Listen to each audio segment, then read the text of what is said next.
Excuse me, but I am back with another interview. Hey guys, it's Denise Salcedo, and joining me today is none other than Vickie Guerrero. Vickie, how are you? Excuse me! I love that. Oh my God. No one does excuse me the way you do. Oh, thank you very much. Yes, I guess I'll kind of start off with that then. I mean, you got a catchphrase over that. Let's just be real. Like, so many talents try to get catchphrases over in wrestling, and it doesn't always stick. It doesn't always land, but instantaneously for you with "excuse me," I mean, it's forever associated with you. How do you feel about that? It's a big blessing. It created a fluke on the show. I forgot my promo when I yelled at the crowd and said, "Excuse me," and the writers were like, "Hey, just try this again." I'm like, "No, this is not going to work." And I mean, gosh, almost 14 years later, I'm still using it, and I've trademarked it on merchandise and my podcast. And who knew that 2 words are just gonna people are gonna know me for? And it's been fun. It's been a really fun ride. It's funny that you say that you kind of forgot where your promo at that time, and you just kind of added "excuse me," and who would have thought that one momentary glimpse in your brain ended up being like the best thing ever, whereas like so many people would be like, "Oh my God, I forgot."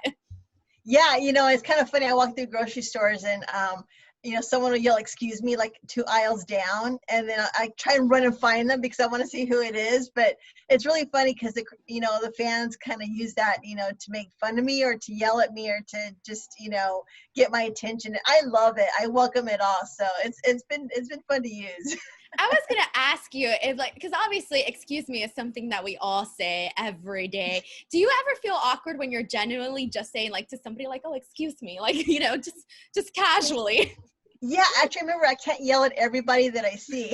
You're like, I can't go about it that way, right? Yeah, I'm not in front of a camera. I need to be civilized. I have to separate my character from real life. But yeah, it's kind of funny. It's always in my head, though, that I can use that. That's awesome. So I want to know, how did the inspiration, or where did you draw inspiration for the character of Vickie Guerrero? I'm so grateful to WWE. I mean, they gave me the opportunity to go on air and they didn't know what they were going to do with me. And, for me to, and I guess I do have to thank my late husband, Eddie Guerrero, because, he was such a fantastic performer. And I really had to find out where I was going to be different other than what my husband was. And so, by being, the bitch and the bad guy, which I love being a bad guy, I just kind of created this character when I was working with Edge on WWE. And with the Cougar and being a heel and then when they gave me the general manager role, it was just awesome to be able to kind of find my bad side and to fire and hire people and to yell and slap and, to get in food fights and get in trouble. It just kind of fit in this one character that I love to create. And it's been so much fun. I mean, I can always say that it's never a dull night at the office. 100%. And here's the thing about you is like, I remember from like the second I saw you, and then the second that you started, doing this mic work, I just thought, oh my God, like it's so natural for her. Did you ever have any sort of like public speaking experience prior to getting on that mic? Well, I'm a performer. So in high school and after high school, I was a dancer and a cheerleader. I played in the band and orchestra. So being in front of crowds didn't really overwhelm me. And I think maybe just watching my husband all the time on the mic, he entertained me so much. I try to take a little bit of that and, and to have fun with the crowd, I just had to relax. But I guarantee you the first maybe 2 months I was out there, I sucked. I mean, it was horrible. Even the great and, God rest his soul, Dustin Rhodes, when he saw me and he was one of the agents, and the first time I came back from a promo, he put his arm around me and goes, "Sweetheart, you suck." No. Yeah. Oh my God. How did that feel? I was pretty devastated, but, to have someone like him and Teddy Long and Edge, and just these great people around me to mentor me and give me all this advice. And I just kind of opened up my mind and just kind of soaked everything in. And I practiced a lot in my bathroom in front of the mirror until I got my niche. But yeah, it's just, I had to learn, little by little. But now I love going out in front of a crowd and just taking them from a happy mood to pissing them off to going back to hating me again. That's awesome. And, so you mentioned that obviously, like, you didn't feel like you had it right at the beginning with your mic skills. Would you say that were there any other challenges aside from that, or any sort of fears that you had to sort of overcome when coming out? Yes, not falling down the ramp in my heels. Oh my Not God. tripping. Making sure that because when you go through the ropes to get into the ring, sometimes my dress would get caught, and so just those little things are always in the back of my mind when I'm going into the ring. So you pray to God that nothing comes unraveled or nothing comes unstrapped or unbuttoned, and if that doesn't happen, then it's a good night. You're like, please God, not today, another Yeah. day afterwards, just not today, not on national television. No. Right, exactly. So, obviously everyone has different things that they do before they go out, different sort of way to process what they're going to do. What was sort of your preparation before coming out? Well, my night was pretty busy because I would have several promos to memorize and different places to be for the night. And my ritual was to get my hair and makeup done early enough to where I'm dressed, I'm ready to go. That way I could just concentrate on memorizing and kind of making my game plan of what I had to do that night. A lot of prayers to God, to help me with my words and my body language and to concentrate and not get distracted, from other things going on. But it was just always being there early in Gorilla. Gorilla is a place that we go out before we get the stage, and just always beat the superstars I was working with, because I always wanted to never be the one that's late, especially for like Undertaker or Edge or the McMahons. So that was my ritual, was if I'm prepared and early on time, then I'll have a good night. Was there ever somebody that you worked with, like, side by side, that you were just like, oh man, I can't believe like I'm doing this with this person right now? Yes, Vince McMahon. How was that? Was he intimidating for you, or did you guys kick it off? What was the relationship like? I mean, he's like a dad. I mean, he loved Eddie very much, and he was so respected in my family. So that's the one person you don't want to screw up your promo with. So it was a lot of being prepared, but he's a great guy, and they're all entertainers. So if there's a little ad-libbing or if we got lost or something, we just kind of knew how to regroup and to get back into where we needed to be. I think the other person was probably Undertaker. He was pretty intimidating, and that was the one that just by how tall he was and the lights going out, and the coffin and everything, that's not one of my favorite moments. Yeah, it's the presence. Like, even like, he could be like the nicest person ever, but his presence is still intimidating, I could imagine. Yeah, backstage he's a sweetheart and I love him to death, and his whole family is just beautiful. But as a character, I don't want to get him on my bad side. Exactly. Now, you jumped in, and I guess this would say sort of an unexpected career for you. What was it like, pursuing this career, but also being a single mother? That was the hard part. Eddie passed away in 2005. I inducted him to the Hall of Fame in April of 2006. So it wasn't until maybe like July or August that WWE called and said, hey, we'd like to use you for some storylines, to bring Eddie's name, to help with some of the storylines. And I said, sure, maybe 2 months, I'll do it, because I had my girls, they were in junior high and high school, and it was really hard to leave them because we didn't have Eddie anymore, and I had to look for a nanny and so forth. And so they said, sure, 2 months, however long you want to be there, we understand. And 2 months ended up being 10 years. Wow. And when you got that call, were you like, wait a second, like, what is happening here? Like, what was your reaction to that? Because I'm sure that wasn't something that you expected. Yeah, because when I performed with Eddie during the Dominic Rey Mysterio child custody case, and it was easy because Eddie was with me, and he guided me, and I was working with him, and the girls were working too in that storyline. So it was kind of a nice family affair. But to be by myself, I was just like, oh my gosh, like, I wasn't a heels, glamour girl. I was at home, raising the kids, tennis shoes, sweats, life was easy. And so I had to like redo my whole wardrobe and makeup, and there was the hair, and it was overwhelming. But, I thought 2 months, not a big deal. I'll go and come and they'll be done. And yeah, and then I ended up changing everything in my closet to heels, Wow. to all kinds of clothes, which is That, the fun part. yeah, Don't it's the get me awesome wrong. part. Exactly. And now obviously you have two young girls. Obviously they're older now, but at that point, what was sort of the thing that you wanted to get across to them? Like, hey, like I'm pursuing this career, but mom is still here. And like, what were your hopes for them? They were so great with me. They understood the schedule because we lived, they did it with Eddie for the last 15 years. So they kind of knew the routine. I would leave, on a certain day and be gone for like 3 or 4 days. We had family that first started out watching the girls, so it wasn't too devastating. They had school, so they were kind of busy during the week. But it was fine.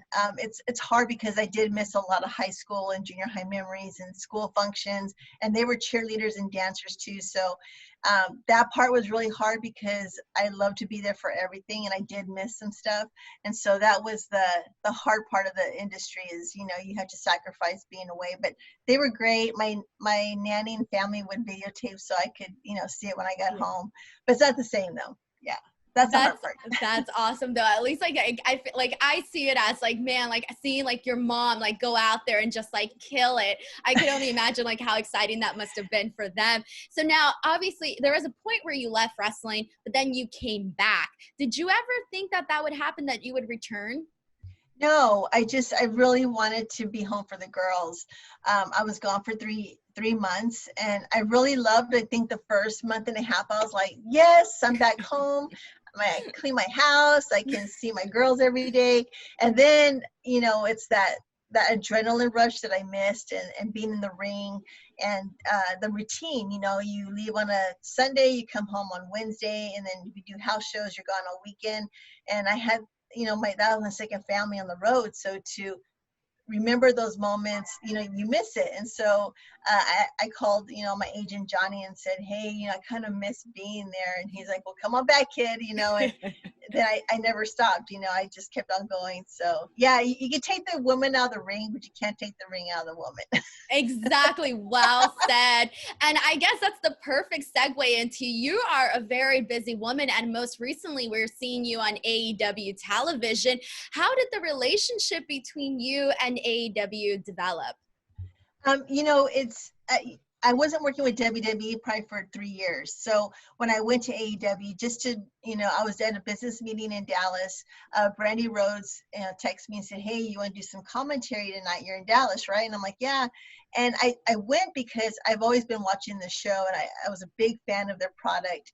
I went and fell in love with how they operated and how they just, the roster, the administration, Tony Khan, like it was just an amazing atmosphere. I thought it was great, it was a good time. And then we kind of separated and went our own way. And then I went back again, but I thought it was a great opportunity. If they would let me work there, I wanted to let them know, hey, I'm not anywhere else. I love to work with y'all. And so little by little, I started doing some appearances, and we kept in touch. And now I'm manager for Nyla Rose. So That I'm really hyped up about this. Yes, it's very exciting to see. And so before we get to Nyla Rose, I do want to ask, because you obviously mentioned the administration, what's it like working under people like Cody, Kenny, the Bucks, Brandi? Everyone is just amazing. It's really just a family affair. Everyone's available. In WWE, you kind of have to wait in line behind a closed door to get your turn, to get your ideas in. Tony Khan is in the hallway. And people can go up to him and talk to him about the show. Tony calls me. I was like, oh my gosh, he's calling me. Like, I never saw a lot of people in WWE call, the talent, but it's just it's a relaxed atmosphere to where they let the superstar do the creative, the creative aspects on for that night. And I just thought that was brilliant. And there's a lot of young people that are on the roster. And so I I saw the advantage to be able to share my knowledge and experience with them. And that was exciting to me because this is how it works. You know, the industry starts with the next generation. If I can share my knowledge and experience with the women there and even the men, then I've gained something back and given it back to them. And then that's how, you know, we help each other out. So I love that part of it. And obviously, you know, you mentioned the creative freedom, and this is, you know, this is a very, I guess you can say, new thing to have. Mm-hmm. What has that been like for you? Like, how have you seen your ideas or your ideas sort of come about and be seen? Like, how have you seen your voice be heard with this creative freedom? Well, you know, when I mentioned Nyla Rose, you know, of course, being the manager, and I'm very sweet and honorable. You know, I'm not a mean person. Joke. But I see that, you know, being the bad guy, of course, I want to team up with the biggest woman that they have on there besides Kong. You know, Kong's on Glow, so she's not there. But I got to work with Nyla Rose and get to know her. And I loved her character. I loved her attitude and her personality. And, you know, so when they teamed us up, right away we took off with creative ideas and backstage content and t-shirt ideas and what our new hashtag was going to be. And I think she was kind of taken back a little bit, but at the same time I wanted to show Nyla that I'm 100% in, and I wanted to show AEW that, you know, I'm not here just because I'm a Guerrero or because I'm a general manager. I'm here because I'm going to be part of the team, and I want to expand the women's division, and let's start running with it. And so I've had really good feedback, and so I'm excited. I mean, this week should be fun, and we'll see what happens. And how did that, okay, so you mentioned that you got paired up with Nyla. How did that idea come about, and what was your initial reaction to that? Well, you know, when we were on the Chris Jericho cruise this past January, I interviewed all the women of AEW on my podcast. And so Nyla Rose was, of course, on the panel. And I just had this idea. I'm like, you know, I told the fans, I go, what have you thought? What would you think if I managed Nyla Rose? And the reaction was amazing. And Nyla was just like, really? You want to work with me? And I'm like, I want to work with you. You know, so it's good. You know, I mean, I think we're going to have a lot of you know, great entertainment for the fans. I like to see her get the championship again. You know, I can work on the voice part and she can work on the wrestling. And I think together we're just going to make this really impressive team and bring attention to the women's division. You know, and there's a lot of great women on there and some fabulous Japanese wrestlers that are so talented. And I think that that's just going to bring a lot of variety in entertainment. And if I can bring a little bit to the team, then I'm going to be pretty happy with that. And now, obviously, as Nyla's manager, you get to work very close to her, get to know her a lot better. What would you like the fans to know about Nyla and who she is? Nyla, she's a badass woman. I mean, she, you know, it's a different generation with AEW because they do a lot of gaming. And of course, they can hold their liquor a lot more than I can, you know, but there's a lot of gamers, and Nyla is a big gaming, you know, enthusiast. So she has a lot of these inner knowledge of like characters and, you know, like, you know, how she brings these characters into her own character in wrestling.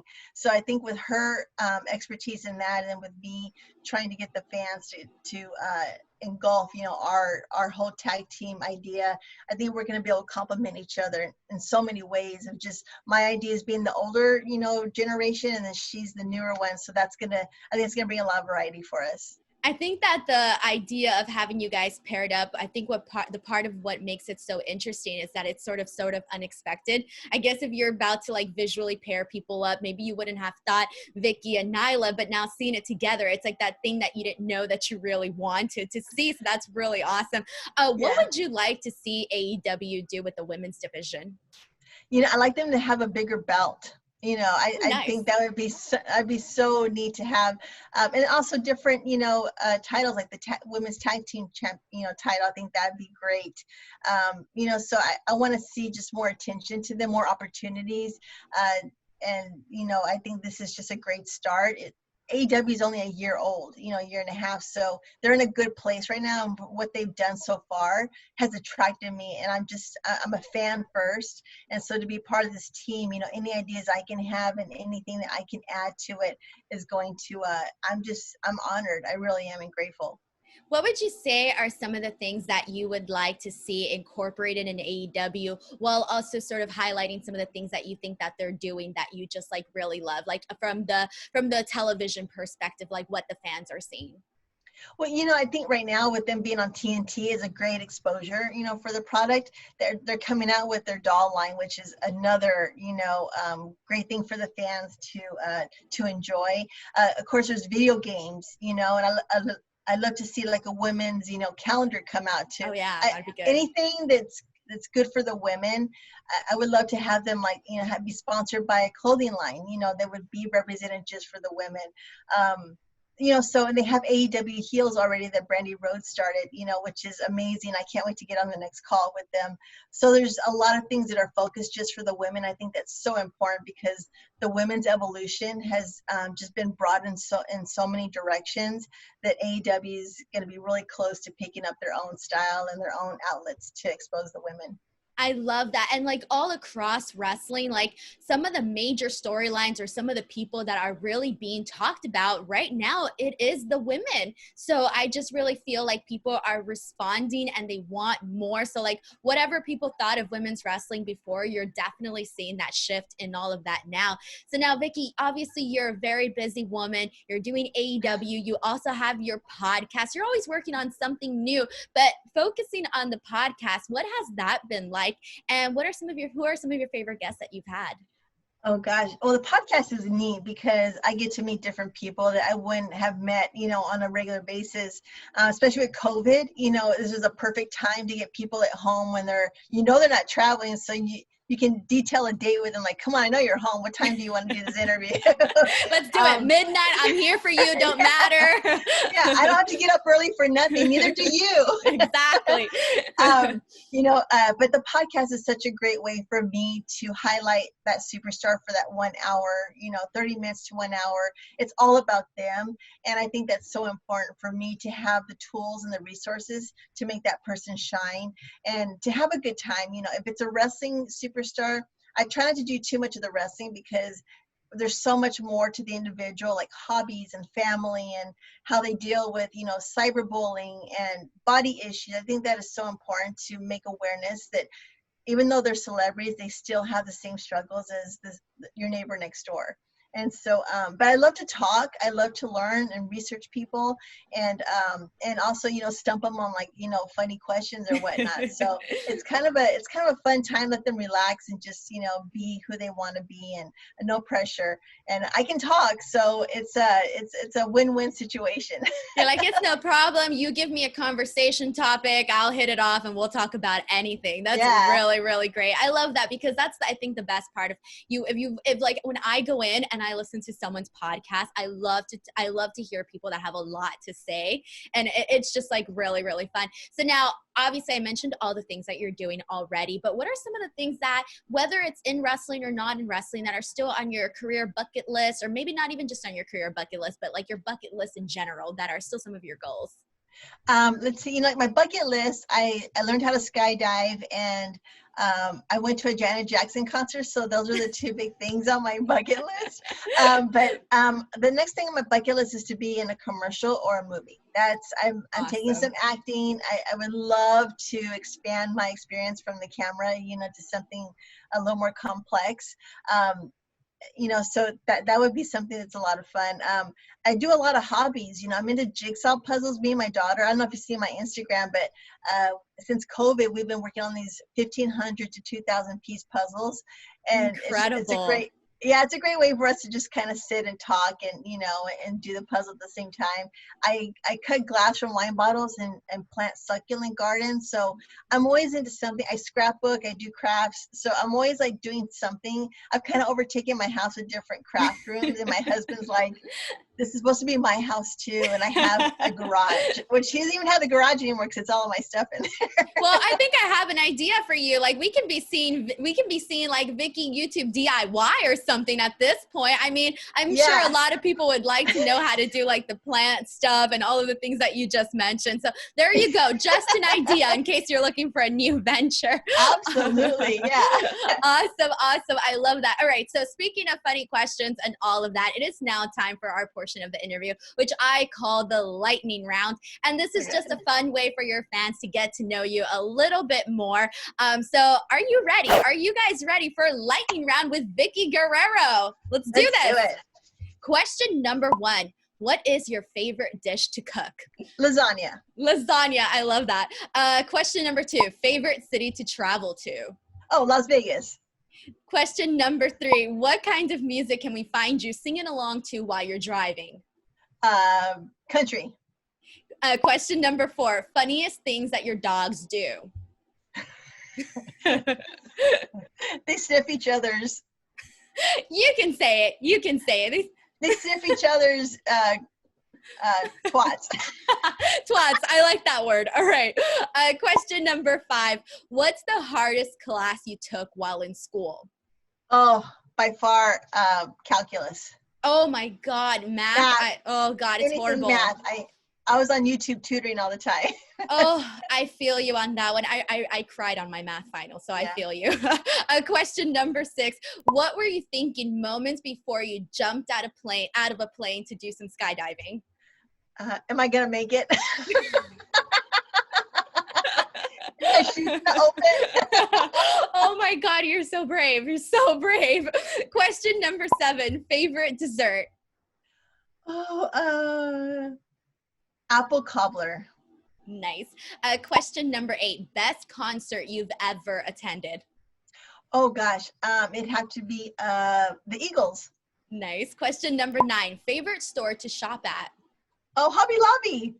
Oh, I like that one. That sounds perfect. That fits you perfectly. And last question number 10. What's the most used app on your phone? Oh, probably Instagram. It's addicting. Just keep scrolling, keep tapping that screen. Vickie, I want to thank you so much for this interview. This has been like so much fun to just sit here and chat with you about like so many things. I think you're incredible, and I can't wait to see what you continue doing with AEW. Before you go, please feel free to plug in your podcast, social media, and all of that. Yeah, I have a website, which is VickieGuerrero.net. Instagram is Guerrero_Vickie. Twitter is Vickie Guerrero. My podcast is the Excuse Me podcast. You can find it on any of your favorite podcast platforms. I have my autobiography coming out as soon as COVID can chill out a little bit. Seriously. And you can see me on Wednesday nights on TNT with All Elite Wrestling. Phew. So much to remember. Okay, guys, please make sure to give this video a like, support the channel. Let me know what you thought of this interview in the comments section below. And as always, do not forget to subscribe. Please make sure to check out Vickie on social media, AEW, and all of that and more. Until next time, we'll see you guys later. Bye, everyone.